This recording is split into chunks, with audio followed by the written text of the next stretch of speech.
ओम शांति।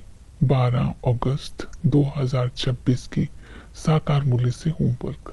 आज की मुरली से फ्लो चार्ट को सामने देखते किसी भी पॉइंट का मनन चिंतन करते हुए आज अपने आप से बातें करनी है कि कितना मेरी ऐसी धारणाएं हैं जो बाबा हमें स्वर्ग की बादशाही देते हैं, नर से नारायण बनाते हैं। ऐसे संस्कार, ऐसे लक्षण मैंने कहाँ तक धारण किए हैं। आज हम लक्ष्य भी यही लेते हैं कि स्वर्ग की पटरानी बनने के लिए पावन बनने का पुरुषार्थ करना है। आज हम स्वमान लेते हैं, मैं निरअहंकारी आत्मा हूँ। अंतर्मुखी बन निराकारी स्थिति में स्थित होकर बाप के प्यार का अनुभव करते हुए निराकारी स्थिति में स्थित और बाप को साथी बनाकर साकार में आकर जब कर्म करेंगे तो कर्म क्षेत्र पर कर्म करते समय मैंपन से मुक्त, देह अभिमान से मुक्त, मान शान से की भावना से को समाप्त कर जब हम कर्म करेंगे निराकारी सो साकारी का अभ्यास को अपना नेचुरल नेचर बनाएंगे तो बाबा से निरअहंकारी भव का वरदान मिल जाएगा। तो आज इसी अभ्यास को बार बार करेंगे, निराकारी सो साकारी। तो आज हम प्रैक्टिकल में होमवर्क करते हैं। सच्चे ब्राह्मण की विशेषताएं क्या होती है। सच्चे ब्राह्मण की जो रूहानी दृष्टि होगी, आत्मिक दृष्टि होगी, ये रूहानी आत्मिक दृष्टि ही नैनों की रोशनी होगी। शुद्ध संकल्प ही बुद्धि का भोजन होगा। पवित्रता का जनेऊ पहन करके रखेंगे और साथ में मन में ज्ञान का चिंतन चलता रहेगा। आत्मिक स्मृति का तिलक सदा ही लगा रहेगा। ब्राह्मण उसे बोलते हैं जो महावीर होते हैं, जो सदा ही माया पर विजय प्राप्त करते हैं और जिनके दिल में दिलाराम रहता है और उनकी पवित्रता के वाइब्रेशन से दूसरों की भी अपवित्र वृत्ति समाप्त हो जाती है। इस तरह बहुत सारी विशेषताएं हैं। तो आज हम पुरुषार्थ करते हैं कि हमें पावन बनना है। उसके लिए पहला अटेंशन देंगे निर्विकारी। तो बाबा ने कहा कि पवित्रता की धारणा कर अपनी तकदीर बनानी है। तकदीर बनाने के लिए बाबा ने विधि बताई, हिम्मतवान बनो, मायाजीत बनो, शिक्षाओं को जीवन में धारण करो और प्रतिज्ञा को पक्का बनाओ। पहला है हिम्मतवान। बाबा ने कहा अपना धर्म और धारणा प्रति कुछ भी त्याग करना पड़े, हिम्मत और दृढ़ संकल्प से उसको पालन करना है। गायन है धारणा और धर्म के लिए प्राण जाए, लेकिन हमारा धर्म ना जाए। किसी भी प्रकार की परिस्थिति हो जाए, अपने धर्म के लिए सहन भी करना पड़े, सामना भी करना पड़े, साहस रखेंगे और खुशी से अपने धर्म की पालना करेंगे, हम पवित्र बनेंगे।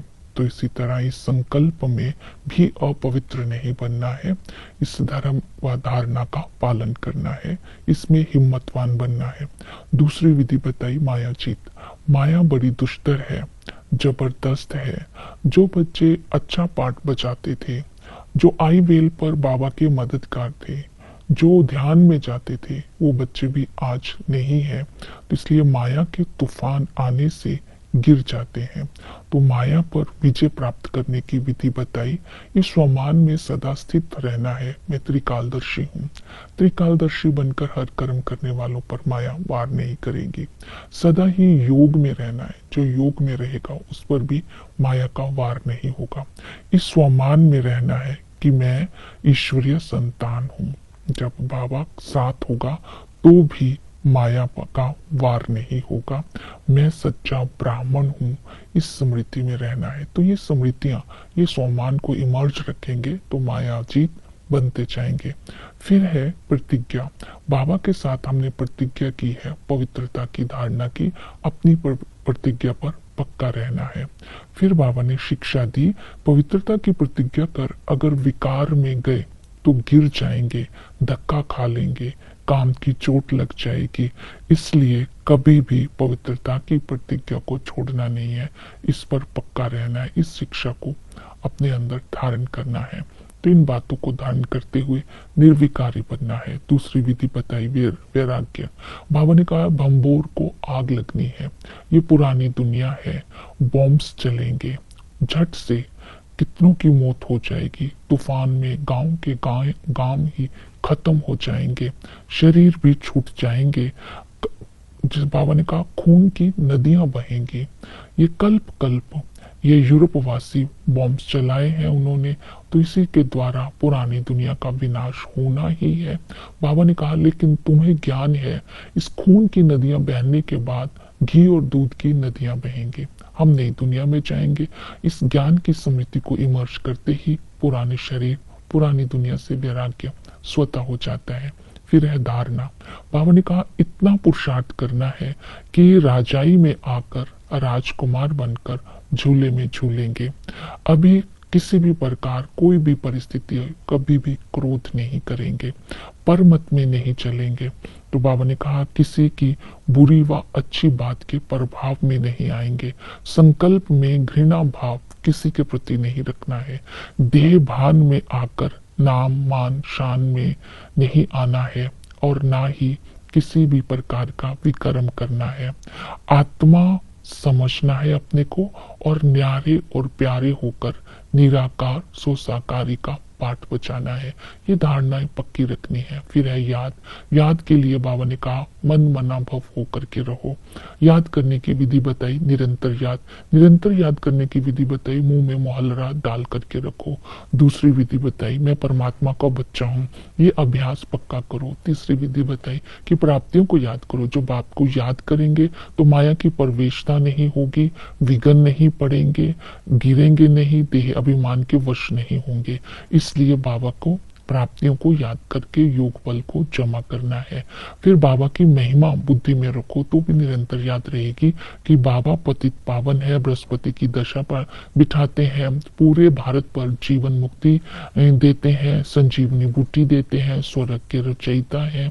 तो इसी तरह जब हम बाप की याद में रहेंगे तो आत्मा सतो प्रधान बन जाएगी। पिता के संबंध से हमें स्वर्ग का वर्षा मिलता है, विश्व की बादशाही मिलती है। वो ज्ञान सागर आकर के ज्ञान देते हैं।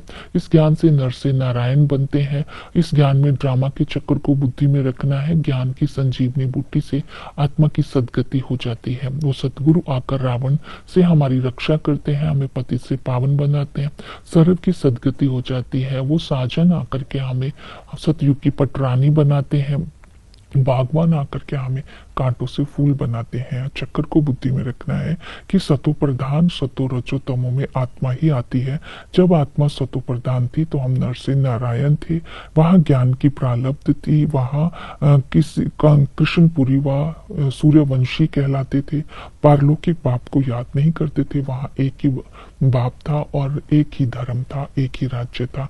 मध्य में आते हैं तो दो बाप का ज्ञान तो होता है, लेकिन उनका भी यथार्थ ज्ञान ना होने के कारण पारलौकिक बाप का भक्ति करते हैं, लेकिन नीचे उतरते आते हैं तमो प्रधान बन जाते हैं। अंत में जब बाबा आते हैं तो हमें सत्य नारायण की सच्ची कथा सुनाते हैं, नर से नारायण बनाते हैं, अपना परिचय देते हैं और हमें स्वर्ग की पटरानी बनने का पुरुषार्थ कराते हैं। ओम शांति।